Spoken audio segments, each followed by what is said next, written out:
Good afternoon बच्चों। आज हम लोग एक ब्रांड न्यू चैप्टर स्टार्ट करने जा रहे हैं जो कि एरिया अंडर कर्व है। ठीक है, और ये चैप्टर बहुत इंपॉर्टेंट है हमारे जेई के लिए, और जेई मेंस बोलो जेई एडवांस बोलो। यहाँ से आपका कम से कम एक क्वेश्चन जेई मेंस में, कम से कम क्या एग्जैक्ट एक क्वेश्चन ही आता है। ठीक है, एक क्वेश्चन जेई मेंस में, एक क्वेश्चन जेई एडवांस में। मेंस में तो कंफर्म है। ठीक है, और इसमें ये ज़्यादा बड़ा चैप्टर भी नहीं है, 2 दिन का चैप्टर है। आज और कल में एंड अप कर देंगे हम लोग। ठीक है, अभी देखो इस चैप्टर में एग्जैक्ट हमको क्या पढ़ना है। अपने पास क्या होगा, एक फिजिबल रीजन होगा जिसका एरिया हमको क्या करना पड़ेगा, कैलकुलेट करना पड़ेगा। अब बोलोगे सर फिजिबल रीजन क्या है? एक ऐसा रीजन जो कि बाउंडेड बाय द कर्व या bounded by the bounded by the curve and axis, bounded by the 2 curve, bounded by the 3 curves. मतलब आपके पास एक ऐसा रीजन होगा जो कि आपके कर्व से क्या होगा, घिरा हुआ होगा, मतलब बाउंडेड होगा। उसका एरिया कैलकुलेट करना है। ठीक है, अब बेसिकली ध्यान दीजिएगा, इस चैप्टर में 2 ही कॉन्सेप्ट है। एक कॉन्सेप्ट है area under the curve, normal जो अपन एरिया कैलकुलेट करेंगे। ठीक है, जो कि अपने क्या होंगे, या तो एक कर्व होगा, एक एक्सिस होगा। ठीक है, चाहे एक्स एक्सिस की बात करो चाहे वाई एक्सिस की बात करो, पहला हो गया। दूसरा कॉन्सेप्ट हैशटैग सेकंड कॉन्सेप्ट मैंने यहाँ लिखा नहीं है, अभी इसके बात करेंगे। तो सेकंड कॉन्सेप्ट है बेटा, वो है आपके पास area under the 2 curve. Okay, हमारे पास 2 कर्व हो गए, 2 से ज्यादा कर्व होगा। ठीक है, उनसे घिरे हुए जो रीजन होगा, ठीक है, एज पर द क्वेश्चन हम उसका एरिया कैलकुलेट करेंगे। ठीक है, आपको एकदम बेसिक नॉलेज तो हो गया होगा एरिया अंडर कर्व। इसको बोलते हैं, एक और नाम है एप्लीकेशन ऑफ इंटीग्रेशन। ठीक है, जिस बच्चे को डेफिनाइट इंटीग्रेशन नहीं आता, एरिया अंडर कर्व थोड़ा सा प्रॉब्लम होगा, और जिस बच्चे को इंटीग्रेशन नहीं आया इंडेफिनाइट, उस बच्चे को डेफिनाइट में प्रॉब्लम होगा। ठीक है, और जिस बच्चे को डिफरेंशिएशन नहीं आता हो, उसका इंटीग्रेशन में इशू है। मैंने बहुत अच्छे से लेक्चर लिया सभी के लिए, सभी चैप्टर्स का। आप जाइए यूट्यूब में और वहाँ पे हमारे चैनल में जाके आप सर्च करिए और देखिए। ठीक है, अब चलते हैं हमारे आज के चैप्टर्स में।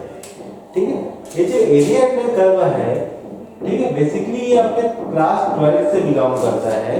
और ये जो क्लास 12 है ना, इसका एक नाम है एप्लीकेशन ऑफ इंटीग्रेशन।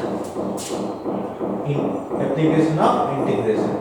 ठीक है, यहाँ से आपके पास जेई मेन की बात करो, जेई एडवांस की बात करो, एक क्वेश्चन जेई मेंस में आता है और एक क्वेश्चन आपके जेई एडवांस में आता है। टोटल 2 क्वेश्चन की ग्रेविटी है। आपको ये भी पता है कि जेई मेंस में और जेई एडवांस में यदि एक क्वेश्चन बना गए तो बेटा हमारे लगभग 20,000 रैंक प्लस हो गया सामने वाले से। चल स्टार्ट करते हैं। ठीक है, तो बेसिकली ध्यान दीजिएगा, हम कुछ छोटी छोटी चीजों पे पहले बात करेंगे। कॉन्सेप्ट 1, पहला concept, area under the curve. हाँ भाई, कर्व के अंदर का एरिया हमको कैलकुलेट करना है। चलो एरिया के ऊपर थोड़ा सा डिस्कस करते हैं। पहली बात, एरिया ऑलवेज पॉजिटिव होता है। एरिया क्या होता है, ऑलवेज पॉजिटिव होता है। अब दूसरी बात, जितने भी होंगे बेटा कर्व में, जितने भी सेक्टर्स बनेंगे, उन सेक्टर्स को ऐड करेंगे, क्योंकि हमको चाहिए रिक्वायर्ड एरिया। फाइनल एरिया कब मिलता है, जितने भी एरिया है, जितने भी टुकड़े हैं उसको जोड़ो तब हमको एक फाइनल एरिया मिलता है। मतलब ऑलवेज ऐड करना है एरिया में। ठीक है, अब देखो, bounded by the curve and x axis, ये मेरा y = f of x एक कर्व है। ठीक है, जो कि x = a, x = b पर, ठीक है, x एक्सिस और कर्व पे बाउंडेड है। ठीक है, अब जो बाउंडेड है मुझे इसका एरिया चाहिए। अब देखिए भाई, मैं एरिया किसके रेस्पेक्ट में कैलकुलेट करने जा रहा हूं, विथ रेस्पेक्ट टू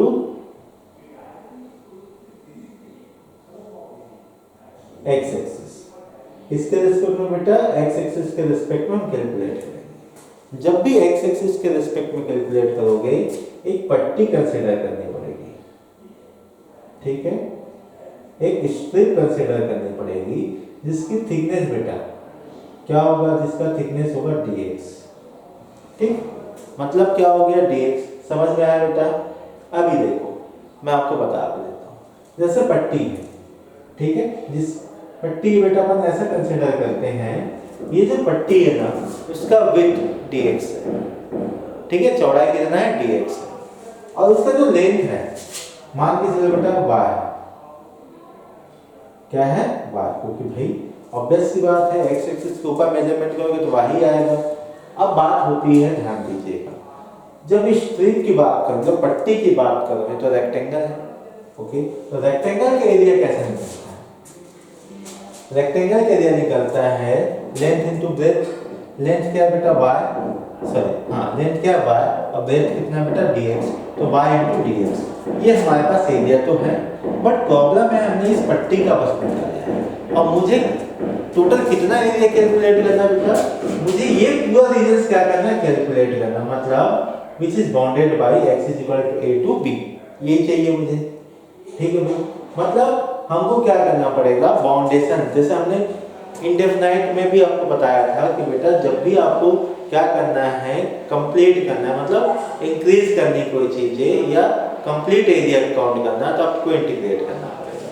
तो मैंने एक काम किया, मैं छोटी सी पट्टी का एरिया निकालने जा रहा था, मैंने निकाल के लूंगा, और मैंने ये कंसीडर किया कि भाई ऐसी पट्टी सभी जगह है, ठीक है, मैंने एक को निकाला और उसको इंटीग्रेट किया तो पूरे रीजन्स का मेरे पास एरिया निकल गया, ठीक है। तो यहाँ देखिए y dx हो गया बेटा a टू b। अब मॉड क्यों लगा है, क्योंकि यहाँ क्या लिखा है बेटा, हमने लिखा है ऑलवेज एरिया क्या होता है पॉजिटिव होता है, ये हो गया भाई। सिमिलर वे में हम बात करेंगे bounded by the curve and the y axis. तो y एक्सिस की बात करोगे तो ध्यान देना बेटा किसके रिस्पेक्ट में निकालोगे, देख देता हूँ, with respect to y axis, ठीक। y एक्सिस की बात करोगे तो एक पट्टी कंसीडर करोगे जो जिसका विड्थ होगा dy, क्या होगा बेटा dy, और लेंथ कितना होगा x, ठीक है, तो x इनटू dy। अच्छा है, भूल गया, इंटीग्रेशन भी तो लगाना है क्योंकि अपने को पूरा रीजन का चाहिए, तो पूरा रीजन का मतलब कहां से चाहिए बेटा, starting point c ending point d तक, ये हो गया, ठीक है। अब बोलोगे सर ये काम तो हम लोग डेफिनेट इंटीग्रेशन में भी किए हैं, आपके दिमाग में यही याद होगा, मैं बोलूंगा बेटा बिल्कुल किए हो, ठीक है। अब कई लोग के दिमाग में आएगा सर जब वहां डेफिनेट में किए तो यहाँ क्यों कर रहे हैं, तो मैं एक चीज बताऊंगा बेटा, देखो दोनों में अंतर है, ठीक है। क्या अंतर है, अभी देखो यहाँ पे टॉपिक डाला बेटा डेफिनेट इंटीग्रेशन वर्सेस एरिया, दोनों में अंतर। जैसे कि आपके पास एक साइन x है, y इक्वल टू क्या बेटा साइन x, ओके। कोई बोलेगा okay calculate the value of sine x, okay, ठीक है, इन इट्स पीरियड, इसके पीरियड पर आप इसकी वैल्यू कैलकुलेट करिए, ठीक है। कैलकुलेट करते हैं तब ध्यान दीजिएगा, जैसे 0 से 2 पाई की बात कर रहे हैं बेटा अपन, साइन x का क्या होता है इंटीग्रेशन, ये होता है बेटा माइनस cos x, ठीक है, क्या होता है माइनस cos x, ये हो गया बेटा 0 से 2 पाई, क्लियर। अभी देखो तो माइनस, हमको पता है बेटा डेफिनेट में पढ़ के आया कि पहले अपर लिमिट पुट करते हैं, फिर सेंटर में माइनस लगाते हैं, फिर बेटा लोअर लिमिट पुट करते हैं। अभी देखो ये हो जाएगा आपके पास 1 माइनस 1, आंसर क्या आएगा बेटा 0, ये अपने पास है ना, ठीक है, ये अपना डेफिनेट है, अपन ही करके बैठे। सेम पाई से 2 पाई की बात करो बेटा तो इसका आंसर आ जाएगा आपके पास -2 आएगा, आप कैलकुलेट करके देख लेना, ठीक है। और इसकी वैल्यू आएगी बेटा +2, क्या आएगी इसकी वैल्यू +2 आएगी, आप इसको करके देख लेना, ठीक है। तो बेसिकली यहाँ पे देखिए जब हम पर्टिकुलर इंटरवल पे sin x की वैल्यू कैलकुलेट करने जा रहे हैं, इंटीग्रेट करने जा रहे हैं, तो उसकी वैल्यू डिफरेंट आ रही है, मतलब जब इसको हमने डेफिनेट इंटीग्रेशन के फॉर्म में लिया तो हमारी वैल्यू पॉजिटिव भी आई है, हमारी वैल्यू नेगेटिव भी आई है, और हमारी वैल्यू कैसे है बेटा 0 भी आई है। मतलब जब हम डी करते हैं, डेफिनेट इंटीग्रेशन करते हैं, तो value can be positive, can be negative, can be 0, may be 0, ये तीनों में से कोई एक पॉसिबल होता है। लेकिन जब मैं एरिया की बात करता हूँ बेटा तो ध्यान दीजिएगा ये रीजन्स मुझे क्या करना है बेटा कैलकुलेट करना है। अब ध्यान देना कैसे कैलकुलेट होगा, ओके। हमको पता है बेटा जब भी एरिया की बात होती है मॉड लगता है। अभी देखो जितने एरिया है बेटा याद रखना, ऑलवेज ना एक साथ कैलकुलेट ना करो, हमेशा पार्ट्स में कैलकुलेट करो, ठीक है। अब पार्ट्स का मतलब क्या है, सबसे पहले इस रीजन में कैलकुलेट करते हैं बेटा, तो क्या हो जाएगा 0 से पाई, एक मिनट, साइन एक्स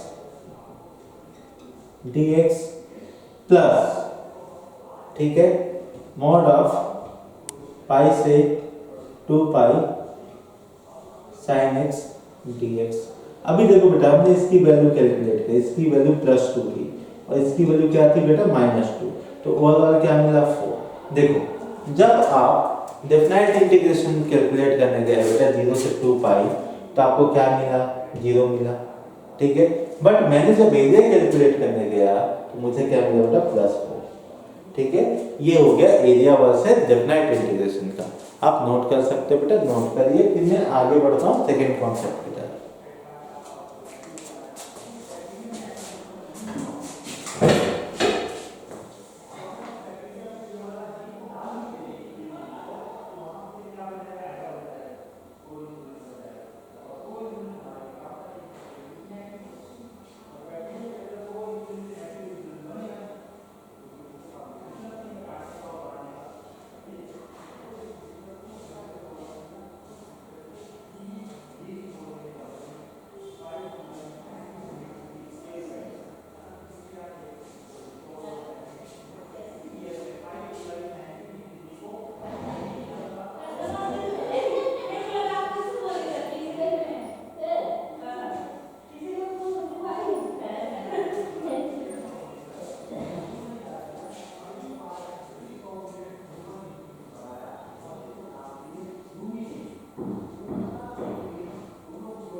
चलो अब चलेंगे हमारे कॉन्सेप्ट नंबर 2 की तरफ।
कॉन्सेप्ट नंबर 2 क्या बोलता है बेटा, ध्यान दीजिएगा। तो concept number 2, area between two curves, दो कर्व्स के बीच का एरिया चाहिए, ठीक है। अब देखो दो कर्व के बीच का एरिया का मतलब ध्यान दीजिएगा बेटा, जैसे आपके पास पहला कर्व ऐसा है, दूसरा कर्व कुछ वैसा है, ठीक है। ये आपके पास क्या है, बाउंडेड रीजन है x is equal to a से x is equal to b का, ठीक है। एक आपके पास है बेटा h ऑफ x है y इज इक्वल टू, और दूसरा y इज इक्वल टू बेटा g ऑफ x है, ठीक है। अब मुझे इसका एरिया चाहिए, ये आपके ऊपर डिपेंड करता है बेटा, आप with respect to x axis चाहिए या with respect to y axis चाहिए। जब भी ऐसा होगा मैं आपको रिकमेंड करूंगा, ठीक है, तो आप with respect to x axis calculate करिए। अब देखो वन सेकेंड, एक पट्टी पकड़ो, जैसे पट्टी पकड़ोगे बेटा dx हो जाएगा, ठीक है। अब रेंज की बात करोगे तो क्या हो जाएगा बेटा, ये रेंज क्या होगा, ध्यान देना, टोटल में से बेटा, टोटल क्या है आपके पास h ऑफ x है। यदि इसमें से मैं ये रीजन्स क्या करूं बेटा, माइनस करूं, तो मेरे पास इतना ही रीजन्स आएगा, ये रीजन्स क्या हो जाएगा, hx minus g of x। समझ में आया बेटा। तो वन सेकेंड यही बात आएगी a से b, ठीक है। ये होता है बेटा y dx होता है आपका, और मॉड लगा दो बेटा, तो क्या हो जाएगा, मॉड ऑफ a से b h of x minus g of x। ये हो गया बेटा आपके पास, समझ में आया, ठीक है। मॉड लगाना भूलना मत। अब रही बात कि अपने को याद कैसे रखना है, ध्यान देना, मैं आपको सिखा देता हूँ भाई।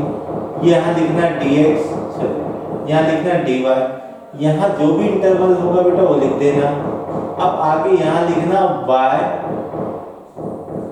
ऊपर माइनस y नीचे। हमेशा ये याद रखना, जो भी आपके पास दो कर्व होगा ना, एक ऊपर में होगा एक नीचे में होगा, तो ऊपर वाला में से नीचे वाला ऑलवेज माइनस कर देना। और आपको ये एरिया ऑफ रेक्टेंगल कुछ याद रखने की जरूरत नहीं, चुपचाप ऊपर वाला माइनस नीचे वाला, और सभी को बेटा देखो किसके रिस्पेक्ट में इंटीग्रेट करना है, x के रिस्पेक्ट में ना, तो y को आपको क्या करना है, कन्वर्ट करना है,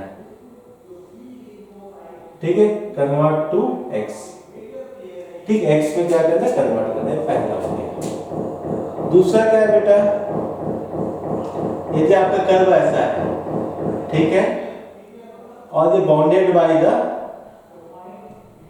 पॉइंट है, जैसे y इज इक्वल टू बेटा c है and y is equal to क्या बेटा d, इससे बाउंडेड है, ठीक है। और आपको बोलेगा इसका रीजन चाहिए, तो वन सेकेंड एक पट्टी कंसीडर करनी पड़ेगी जिसका वृत्त होगा बेटा dy, ठीक है। यदि ये आपके पास क्या x1 है, ठीक है, x इज इक्वल टू मान के चलो ये हो जाएगा आपके पास h ऑफ y, ठीक है बेटा, और ये क्या हो जाएगा आपके पास x is equal to g of y है, ओके। तब यहाँ क्या होगा बेटा, ये जो डिस्टेंस दिख रहा है ना, ये इसका लेंथ क्या होगा, h of y minus g of y, ठीक है। तो यहाँ से देखा जाए तो c से d जाएंगे बेटा, यहाँ आ जाएगा dy, ठीक है। ये अपना मॉड लगेगा और ये हो जाएगा बेटा h of y minus g of y, ठीक है। ये हो गया बेटा area, okay, by the x and y, okay. अभी देखो मैं आपको सीधा बताता हूँ, आप एक काम करो, मॉड लगाओ, ठीक है। क्या लगाओ बेटा, मॉड, ओके। किसके रिस्पेक्ट में कैलकुलेट करना, y के, ठीक है भाई।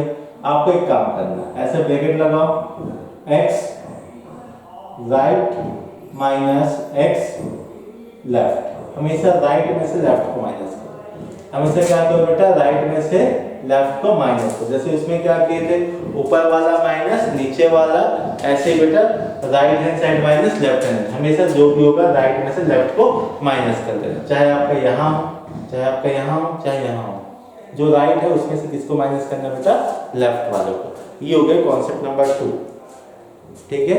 अभी क्वेश्चंस करेंगे, नोट करो कि क्वेश्चंस क्या है।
आप ट्राई करना बनाने का ट्राई करना, फिर मैं बताऊंगा।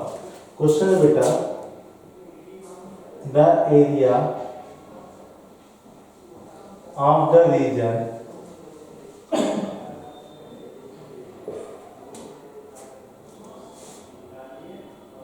enclosed between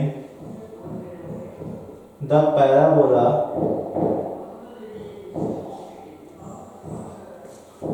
y square is equal to 2x and the line x plus y equal to 4 is। हमको इसका एरिया चाहिए। ये जो क्वेश्चन जो मैंने लिखा है ना, ये क्वेश्चन बेटा 2022 जेईई में आया हुआ है, ठीक है।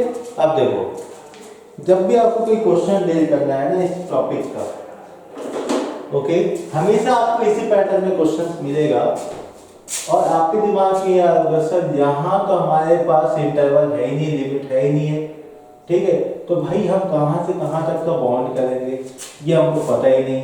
तो मैं आपको एक चीज बताऊंगा बेटा, यदि आप कोई भी एरिया अंडर कर्व क्वेश्चन देख रहे हो, यदि आप डायग्राम बना पाए, यदि आप क्या बना पाए बेटा, डायग्राम बना पाए, तो मान के चलिए आपका काम 90% वहीं पे हो गया, ठीक है। बाकी आपका कोई भी क्वेश्चन है कि बन जाना है। तो मैं आपको स्टेप वाइज समझाता हूँ। सबसे पहले बेटा स्टेप नंबर 1 लिखो, ठीक है। क्या है बेटा, जो गिवन डायग्राम गिवन डेटा है, जैसे y² = 2x और साइड में लिखो पैराबोला, जिसका भी है बेटा लिख दो। और कैसा पैराबोला है बेटा, राइट ओपनिंग पैराबोला है, राइट हैंड साइड। समझ में आया? ओके, आगे क्या बेटा, x + y = 4। ये आपका किसका है बेटा, एक्सप्रेशन किसका, इक्वेशन किसका, लाइन ये दो। अब आगे स्टेप नंबर 1 में बेटा आपको क्या बनाना है, डायग्राम। ये जो आप डायग्राम बना लिए तो आपका काम y² = 2x है, ऐसा लिखना, मेजरमेंट करके बनाना है, अप्रोक्सीमेट बनाओ। तो ध्यान दीजिए बेटा, इसका वर्टेक्स कहाँ होगा, ओरिजिन पे होगा। क्यों भाई, क्योंकि यहाँ देखो आपके पास जो स्टैंडर्ड होता है वो होता है y - k का होल स्क्वायर = 4ax - h, जहां पे h और k क्या होता है बेटा, वर्टेक्स होता है। अभी जो दिया है उसके अकॉर्डिंग क्या बेटा, y² = 2x है, ठीक है बेटा। अपन इसको लिख सकते हैं y - 0 का होल स्क्वायर = 4 1/2 x - 0। हम इसको स्टैंडर्ड फॉर्म में कन्वर्ट कर सकते हैं। आफ्टर करने के बाद यहाँ देखो इसका वर्टेक्स क्या है, 0, 0, मतलब ये हो गया 0, 0।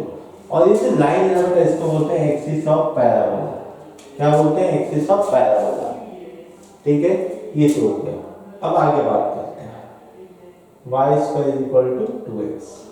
अगला एक्सप्रेशन क्या बेटा, x + y = 4। अच्छा, x + y = 4 है ना, तो सबसे पहले एक काम को टेबल बनाओ, इधर x लिखो, इधर y लिखो। x की वैल्यू एक बार 0 लो, एक बार y की वैल्यू 0। तो बेटा ध्यान दो, x की वैल्यू 0 लोगे तो y की वैल्यू 4, y की वैल्यू 0 लोगे तो x की वैल्यू 4। समझ में आया बेटा? जब x की वैल्यू 0 मतलब ये लाइन आएगा, y की वैल्यू 0 मतलब ये लाइन आएगा। तो ध्यान देना, x की वैल्यू 4, थोड़ा पास में रहते हैं, x की वैल्यू 4 और y की वैल्यू क्या बेटा, 0। ओके, और यहाँ देखो बेटा आपके पास एक मान के चलो ये है, x की वैल्यू 0, y की वैल्यू 4। तो बेटा दो पॉइंट को जब मिलाओगे तो ऐसा कुछ लाइन बनेगा, ये, ठीक है बेटा। अब देखो, तो यहाँ पे जैसे ही डायग्राम बनाओगे बेटा, स्टेप नंबर 2 में आ जाना, ठीक है। अब देखो यही तो रीजन है जो बाउंडेड है बेटा दोनों से, लाइन और कर्व के साथ। स्टेप नंबर 2 क्या बोलता है, find point of intersection. Find point of intersection. अब इंटरसेक्शन कैसे निकालोगे बेटा, ध्यान देना। 1 सेकंड दोनों एक्सप्रेशन को लिखो, ठीक है। अब एक काम करना बेटा, पॉइंट ऑफ इंटरसेक्शन का मतलब क्या है, वैल्यू ऑफ x चाहिए, वैल्यू ऑफ y चाहिए, ठीक है। अब देखो, जितने पॉइंट पे इंटरसेक्ट करेगा बेटा उतने कोऑर्डिनेट मिलेगा। अभी देखो मैं काम करता हूँ, यहाँ से ना x इज इक्वल टू निकालता हूँ वैल्यू 4 माइनस वाई, और ये जो वैल्यू निकला ना मैं इसको यहाँ पे सब्स्टिट्यूट करता हूँ, ठीक है, ये रिप्लेस करते हैं यहाँ पे y को। Y square is equal to 2 times of 4 minus y, तो यहाँ बेटा y square is equal to 8 minus 4y होगा, सबको एक साइड ले आओ बेटा, तो y square minus plus 4y minus 8 is equal to 0। तो यहाँ पर फर्दर कैलकुलेट करेंगे तो y माइनस 2 और y plus 4 is equal to 0 में ब्रेक होगा बेटा ये, ठीक है। अब देखो यहाँ से y की वैल्यू 2 और अपने पास माइनस 4 आ रहा है बेटा, यदि y की वैल्यू 2 और y की वैल्यू 4 है बेटा माइनस, तो x की वैल्यू क्या आएगा 4 आएगा, ठीक है। और एक बार आएगा बेटा आपके पास, ध्यान देना 4 16, ओके, यहाँ पे आपके पास x की दो वैल्यू आएगी, ठीक है। x की कितनी वैल्यू आएगी बेटा, दो वैल्यू आएगी, एक पहली वैल्यू आएगी आप यहाँ पे पुट अप कर सकते हो, y की वैल्यू 2 पुट अप करो बेटा यहाँ पे, तो x की वैल्यू भी क्या मिलेगा बेटा 2 मिलेगा, क्या मिलेगा 2 मिलेगा। और जैसे ही x की वैल्यू यहाँ पे पुट अप करोगे बेटा y की वैल्यू -4, तो x की वैल्यू आएगा बेटा 8, तो ये हो गया आपके पास, ठीक है। इसका मतलब ये बेटा ये जो कोऑर्डिनेट है ना यहाँ पे 2 मिलेगा, और ये जो डेटा दिख रहा है यहाँ पे मिलेगा -। अब मैं एक काम कर रहा हूँ बेटा, मैं ऐसे सोच रहा हूँ, ठीक है, मैं y एक्सिस के अकॉर्डिंग कैलकुलेट करने जा रहा हूँ। यदि मैं y एक्सिस के रिस्पेक्ट में कैलकुलेट कर रहा हूँ बेटा, तो यहाँ आ जाएगा dy, क्या आ जाएगा dy, यहाँ क्या आएगा बेटा, ध्यान देना जो भी इंटरवल है क्या है आपके पास -4 से +2 है, ठीक है। ये क्या होता है बेटा x right minus x left, right वाला माइनस लेफ्ट वाला, और क्या लगा देगा बेटा मॉड, तो ये क्या हो जाना है आपके पास, ध्यान देना बेटा -4 से 2, x राइट का मतलब ये हो गया बेटा इक्वेशन, ठीक है। तो x राइट मतलब x की वैल्यू क्या है बेटा यहाँ से 4 माइनस y, माइनस लेफ्ट का मतलब क्या है बेटा यहाँ से वैल्यू ऑफ x चाहिए, मतलब y स्क्वायर बाई 2 आएगा, ये हो जाएगा dy, ठीक है। अब फर्दर इसको कैलकुलेट करेंगे बेटा, तो आपके पास क्या आएगा, ध्यान देना, ये हो जाएगा 4y minus Y square by 2, ठीक है बेटा, माइनस वाई क्यूब अपॉन क्या हो जाएगा बेटा 6, और यहाँ क्या लग जाएगा आपके पास, ये लग जाएगा -4 से 2।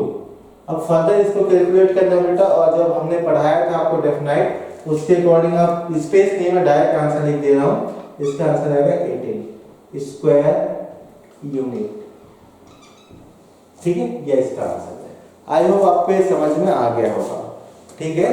तो आपको पूरा काम क्या करना है, डेफिनाइट कैसे करना है, बस एक चीज दिमाग में रखना, जितने भी पार्ट्स आएंगे सबको मॉड के फॉर्म में लिख देना ताकि वैल्यू नेगेटिव ना आए, ठीक है, नोट करिए।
ओके, क्वेश्चन जेईई में 2022 का है।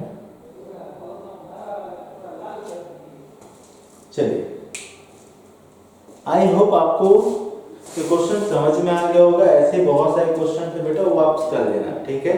कल मैं 2023 का कराऊंगा, ठीक है।